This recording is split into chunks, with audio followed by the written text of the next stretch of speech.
Sa ngayon po ay nananatili na walang anumang banta ng sama ng panahon. Sa loob at labas ng ating area of responsibility, easterlies pa rin ang dominanteng hangin na umiihip po ngayon dito sa ating bansa. Mayroon pong intertropical convergence zone na nag-i-extend sa ilang bahagi po ng Mindanao at sa ating long range forecast, consistent pa rin na walang bagyo na namamataan na tatawid po sa ating kalupaan for the next 2 weeks. At sa lagay ng ating panahon, ngayong madaling araw ay maayos ang panahon sa malaking bahagi ng ating bansa pero may tsansa pa rin ng mga isolated rains sa ilang bahagi ng Infanta, Polillo Island, Zamboanga at Basilan.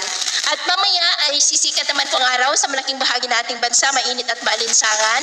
Pero may tsansa pa rin ng cloudy skies with isolated rains sa ilang bahagi ng Infanta, Polillo Island, southern part ng Palawan, Catanduanes, Sulu at mamayang hapon po, mainit at maalinsangan na panahon pa rin ang ating asahan pero may tsansa pa rin ng cloudy skies with isolated rain sa ilang bahagi ng Sulu Archipelago, Zamboanga Peninsula at Sultan Kudarat.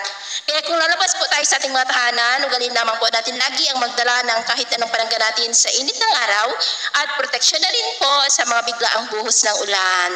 At sa atin naman pong mga baybayin, wala naman po tayong nakataas na namang gale warning signals, pero iba yung pag-ingat lamang po kung papalaot tayo para po mas makaiwas sa mga sakunang pangkaragatan. So ito lang